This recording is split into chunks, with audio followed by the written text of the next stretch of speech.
It started out ordinarily enough. It was just another ordinary fishing trip in the Gulf of Alaska, just as dangerous as it would always be. They say that there are 4 seasons in Alaska: winter, June, July, and August. And this was a fishing trip in winter. The St. Patrick was a 138-foot fishing trawler that had been successfully running for scallops for the last 6 months. They had a really experienced and licensed master as their captain, a guy named Al Palmer. But for this particular fishing trip, he took it off. And his first mate, a less experienced and unlicensed man by the name of Cornelius Green, stepped into that gap. They were just going to take an 8-day trip. It was going to be a run out to Marmot Bay for scallops.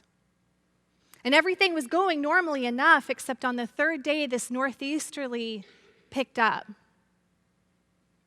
And the winds were gusting in excess of 65 knots, which is like 75 miles per hour, and it started kicking up waves. And the St. Patrick was getting tossed about like a kid's toy. It was just rolling in the storm.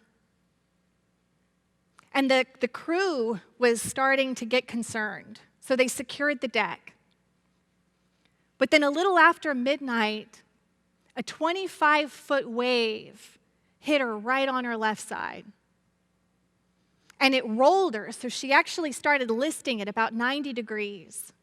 And when that happened, her air intakes got waterlogged, and the engine started to flood. And the not as experienced engineer misread that situation, and he started to panic, and he let the skipper know, the stand-in captain, that from his perspective, as soon as those batteries went submerged underwater, the boat was going to explode. So this sent the captain panicking, and he decided that the only way out of this was to abandon ship. So he ordered the crew on deck. And they start to frantically try to put on the survival suits when they realize that for a 12-man crew, there are only 9.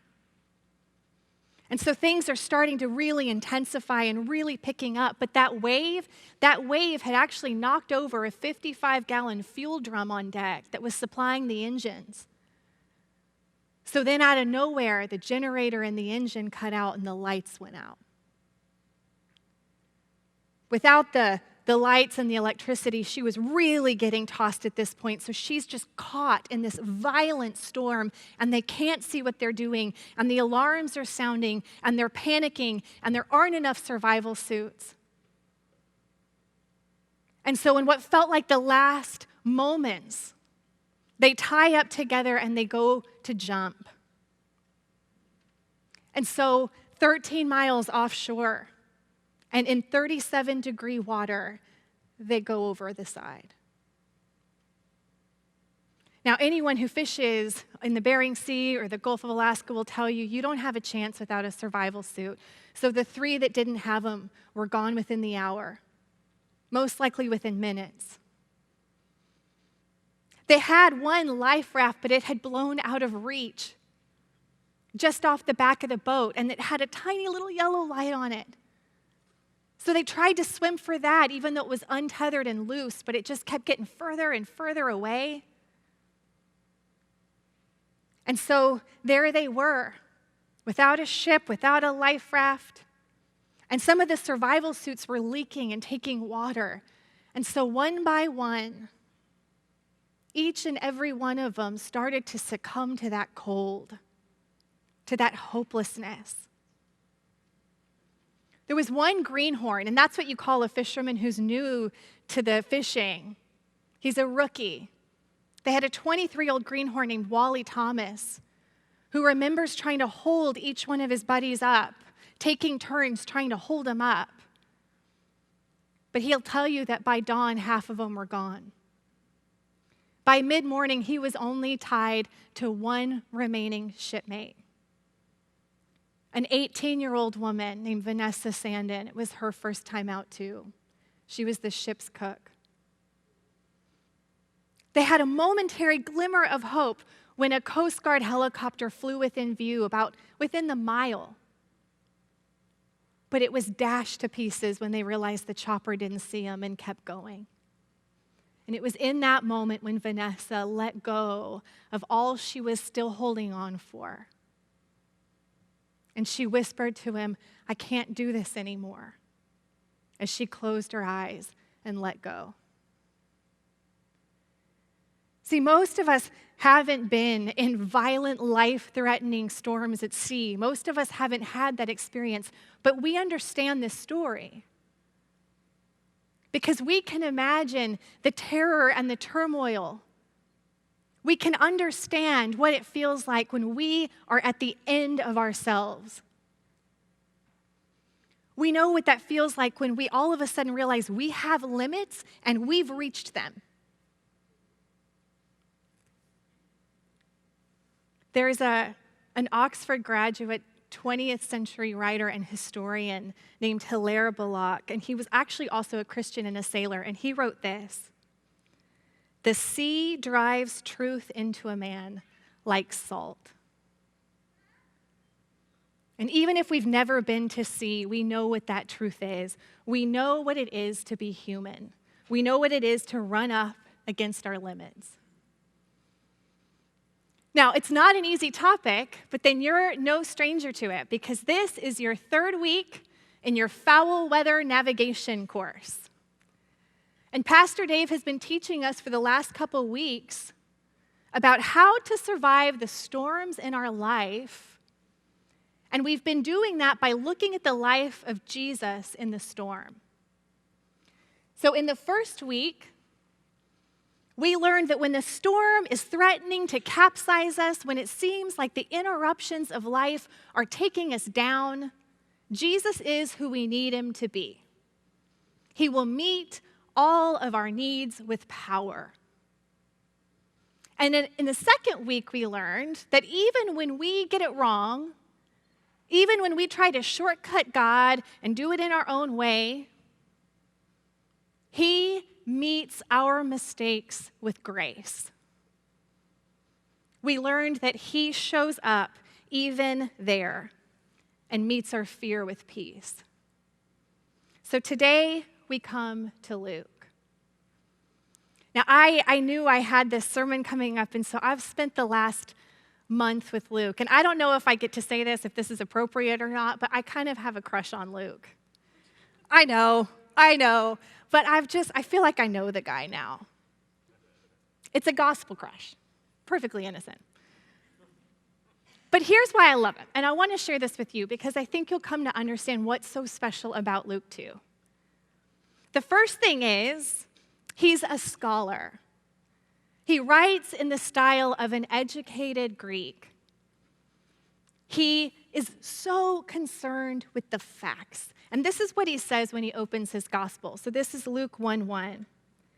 He writes, "Inasmuch as many have undertaken to compile an account of the things accomplished among us, just as they were handed down to us by those who, from the beginning, were eyewitnesses and servants of the word, it seemed fitting for me as well, having investigated everything carefully from the beginning, to write it out for you in consecutive order, most excellent Theophilus, so that you may know the exact truth about the things you have been taught." See, I don't know if that's just resonating with the lawyer in me, but that's what I want. I want somebody who's going to investigate it thoroughly, who's going to lay it out for me chronologically, who's going to give me the facts. I don't want fluff, and I don't want you to get it wrong. I want you to make the case. And so Luke kind of has my heart with that. But it's not just that. He's also, we have reason to believe, one of the earliest medical missionaries. He's a doctor. But he's not just a behind-the-desk doctor. He's an in-the-field doctor. He's out there. Paul calls him my beloved physician and fellow worker in Christ. We know that he was actually with Paul in many of his travels around the Mediterranean. He's been in the ship. He's been in the storm. He's experienced what it's like to be in these storms. We know from Acts 27 and Acts 28 that he was actually with Paul in the shipwreck. He's so dedicated. There are second century writers who say that he was unmarried and had no kids, but had given his life to this. He's got conviction. And I think you can hear that doctor, you can hear that Hippocratic oath in what he writes, because he has such compassion for people, for their condition, for how they're doing. But that's not the only reason to love him. There's a third. I believe Luke has a heart for the outsider. There's a lot of debate among scholars about whether or not he was Jewish or Gentile, and I don't think any of that's really the point. The point is he wasn't there. He wasn't handpicked by Jesus like the others. He wasn't an eyewitness. He was a convert. He came to believe in the man, having not been there for it. And so I think you can hear in his writings that heart for somebody who has yet to believe. Now, for the last 2 weeks, Pastor Dave has been teasing you with this question. Why didn't Luke include the walking on the water story? And he has told you, and I want you to get after him for this, he has told you that I would answer that question for him. Yes, knowing full well that I was going to be the one that had to answer it. So 2 weeks ago, he was like, oh, in 2 weeks, we'll answer this really important question. And then last week, he was like, next week, we'll answer this really important question. And I kept going, Dave, are you going to tell me what the answer is? And it's even worse than that, because actually, the answer is not good. You ready for this? Why did Luke not include the walking on the water story? Drum roll. We don't know. Why he teased that for 2 weeks, I don't know. Please beat him up when you see him. We don't know. But I'm going to walk you through some of the possibilities. So one of them is that my Luke, who's so concerned with the facts, felt like maybe that was a bridge too far, right? Walking on water. Maybe he felt like, well, I didn't see that one. I'm very concerned with the facts, the exact truth. I think I'm going to leave that one out. But I don't buy that, because he includes in his gospel a lot of really incredulous acts, including bringing people back from the dead. Another possibility is that he didn't know about it. Yes, we think that he had a copy of Mark when he wrote his gospel, but it turns out that the walking on the water miracle is in a block of miracles they call the missing block that don't show up in Luke. And so some scholars have said, well, maybe he was missing those pages. But I don't buy that one either. I don't buy that one either, because he tells me with his own words that he investigated this thoroughly. And there's no way you can tell me that Luke did not know the walking on the water story. So I don't buy that one. Another possibility is that he focuses in on Jesus' later ministry, and this happened at the beginning. Another possibility is that he didn't feel like he needed the story because he already had stories about Jesus having power over nature. But personally, I've created my own. In my heart, in my gut, what I want to believe is this. See, I think Luke did have Mark and possibly Matthew, and he knew that you were going to know that story. And in his spirit, he knew that he really didn't have a new perspective to say about that.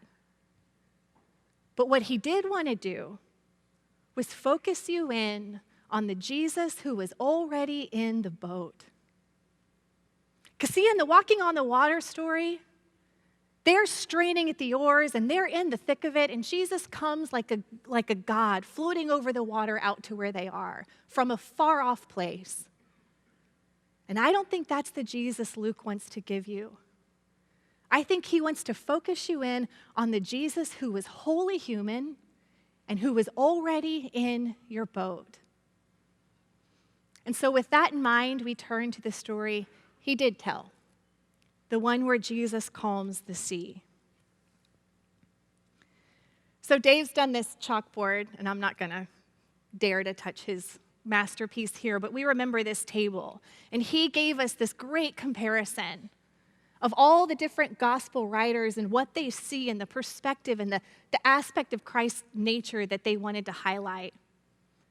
What fascinates me, though, about the story and the calming of the sea is that in each of these gospels, it's that very part of Christ, that very nature of Christ that's being called into question.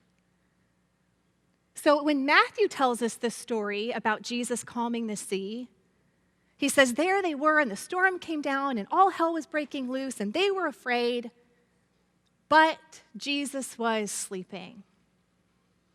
And it's as if you can hear Matthew saying, what kind of a king?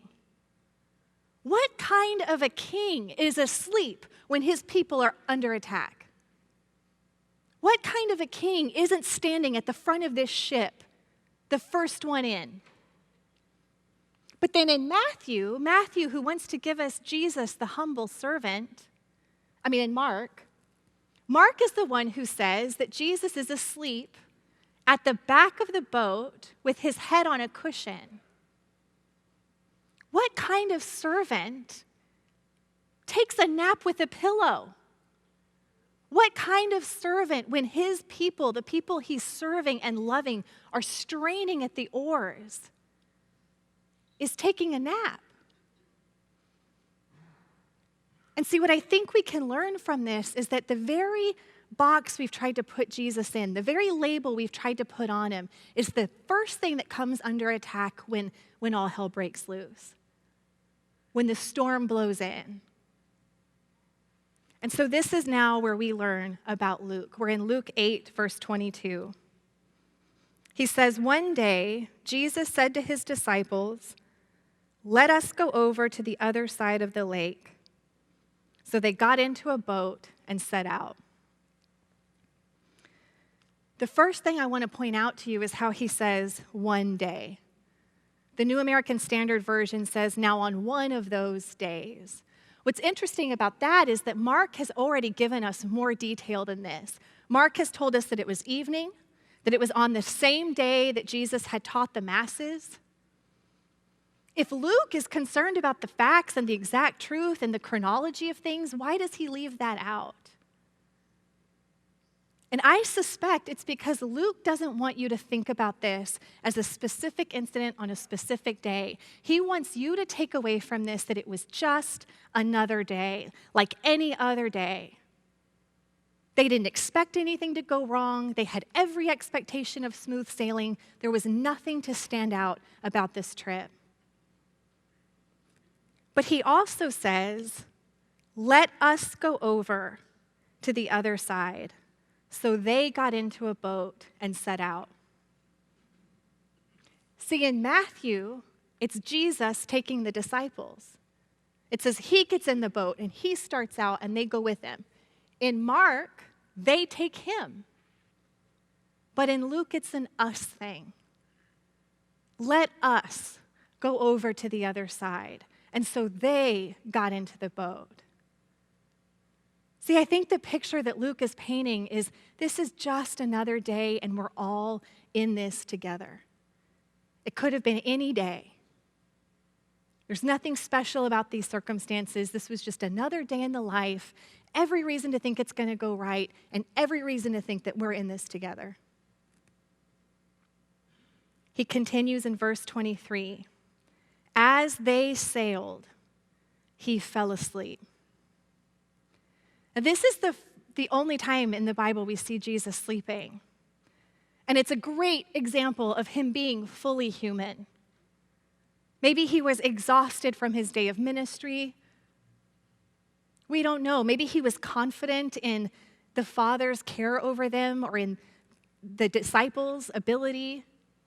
We don't know, but it says, as they sailed, he fell asleep. And I think there's a lot in that. There's a lot in that because we don't know, and I feel like it could have been two different things. We don't know if it's something they were happy to do for him. You know what? You're exhausted, and we love you, so you just rest. We've got this.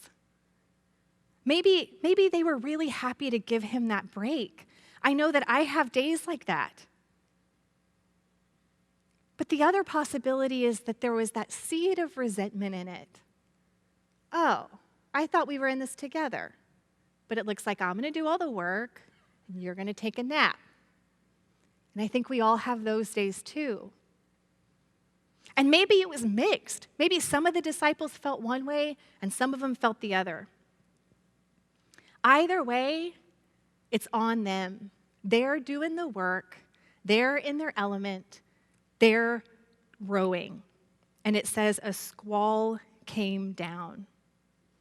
Now, interestingly, in Matthew and in Mark, they say there arose a storm. But Luke tells us it came down.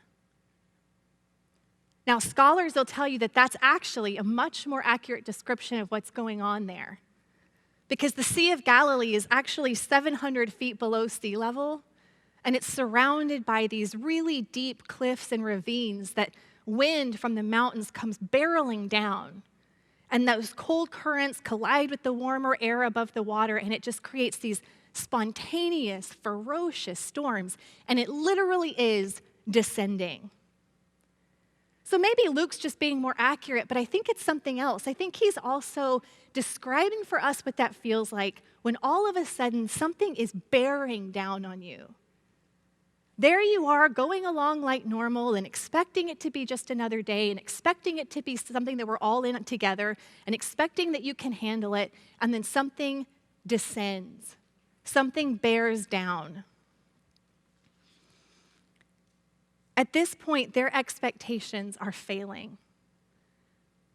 And it says, so that the boat was being swamped and they were in great danger.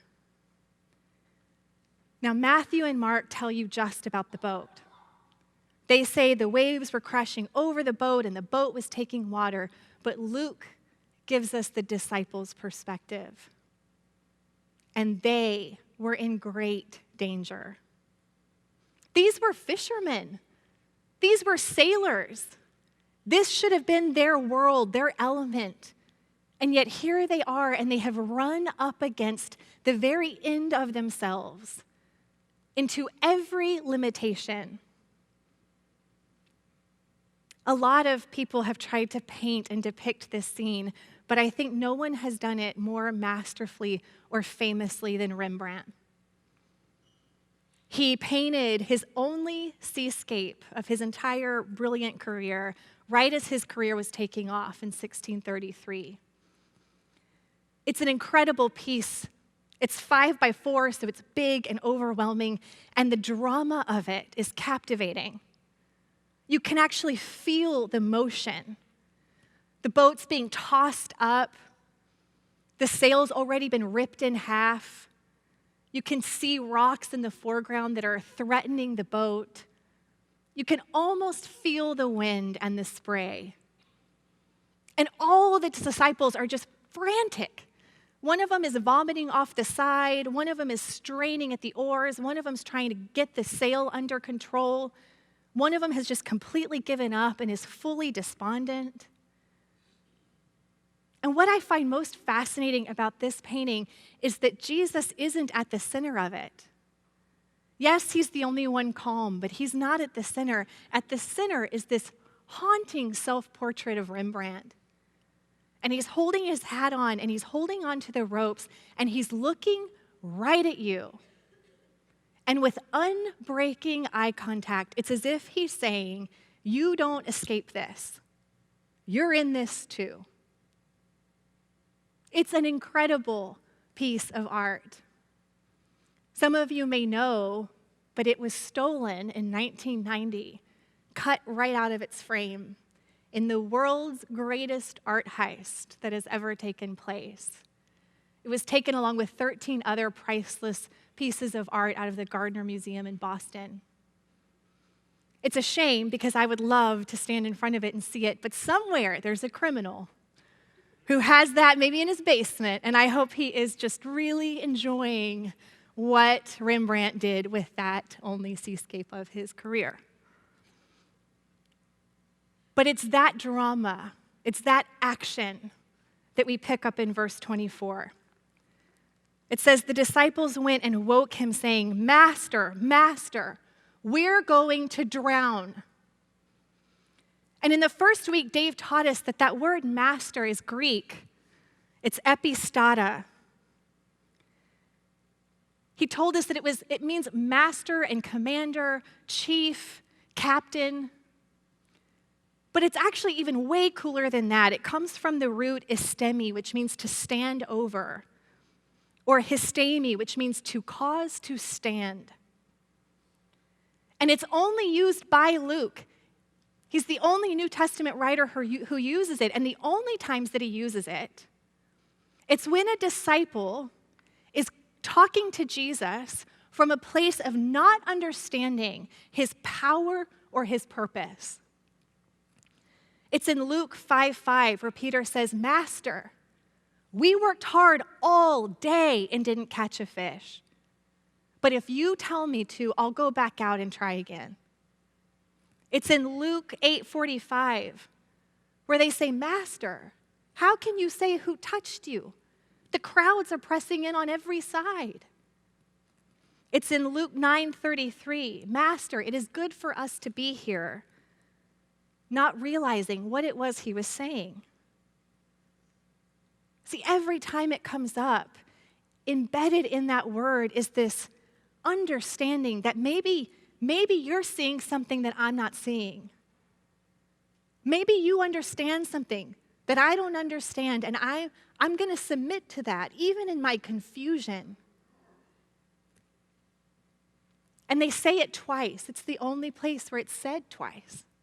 Master, master. And I think that gives you the urgency of the situation, but it also reinforces that authority. And then they say, "We're going to drown." I don't know if y'all have ever done that or if it's just me where you jump to the conclusion.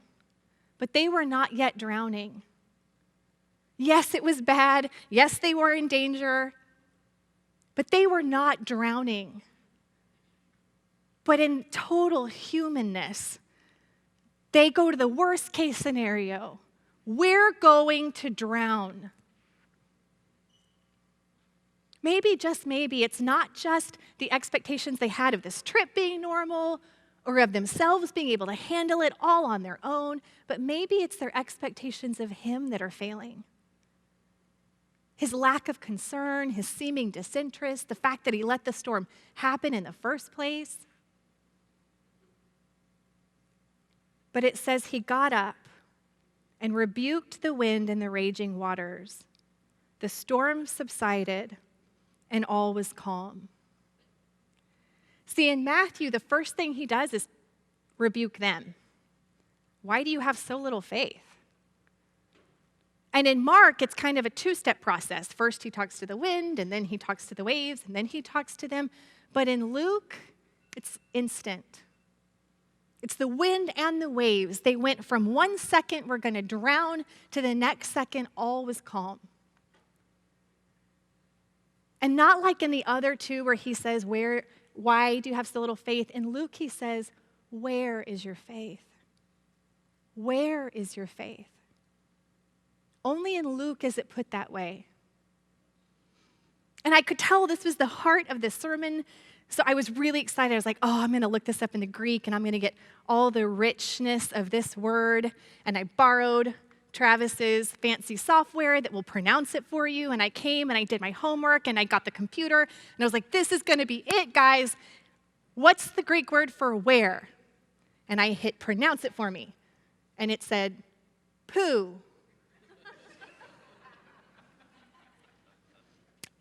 You can't make this stuff up.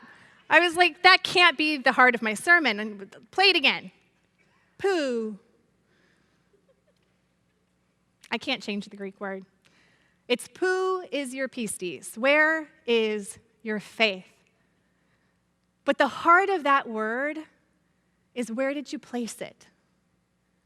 Where did you put your confidence? In which place have you put it?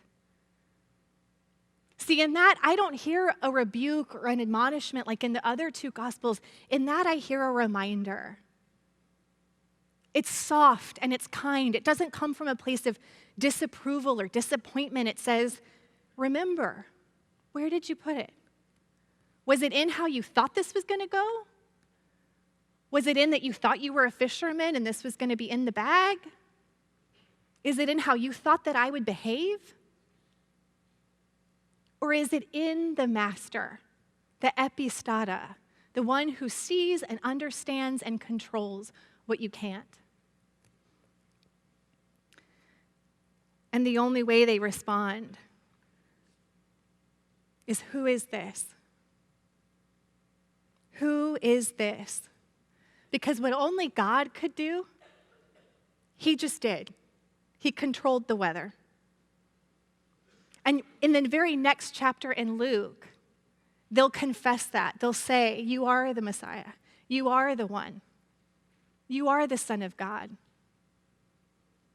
And Jesus somehow has the authority that only God could have. And in the very next chapter, he's going to give that to them.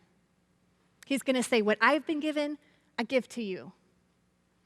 But I don't think it's in the identity or in the authority of Christ that Luke puts his focus. I think he puts it on the fact that he was in the boat. It's not that he had control over it like any far-off God would. It was that this God got in the boat. This God folded himself into an envelope of flesh and dwelt among us so that he could say, I'm epistata, not because I stand over you, but because I stood there first. I know you can do it because I did it. I don't leave you out there on your own floundering. Where you hit your human limits, I step in and I say, I did it, and I know what it feels like, and you can do it too. 36 hours after jumping into those icy cold Alaskan waters, Wally Thomas was rescued. They found him tossed up on the rocks of Marmot Island. It was in the helicopter that he learned that only one of his shipmates had survived. They both had suffered really intense frostbite and hypothermia, so they both had to be hospitalized. So it was there in his hospital bed where he learned the really hard truth. The St. Patrick never went down. She never did sink. They found her floating right where she was, listing a little to her right, but perfectly fine. And he said, it's a bitterness that just never passes. We'd all still be alive. We would have had a rough night. It would have been pretty miserable, but we'd all still be on the earth. See, I think it's really easy to find ourselves in Rembrandt's painting. Be perfectly honest, I feel like I'm all of those disciples at once. Part of me is puking over the side of the boat. Part of me is trying really hard to make this work. Part of me is trying to pull the sail. Part of me has already given up and is just sitting there despondent. And part of me is crying out to the only person I think understands this. Epistata, where are you in this? But into that place, into that confusion, I can hear his words. Where did you put your faith? Where did you put your confidence? Because it's in him. It's in him, the master, the commander. It's in the one who meets us at the limitations in which we find ourselves. He joins us in the frailty of what it is to be human. And he meets us there with his presence. He says, I know you have it in it. I know you have it in you because I did it too. I stood where you stand. I was fully human. I know what you're capable of. I did it first. And I think it was that man that gripped my Luke. And it's that man that grips me. He's our captain.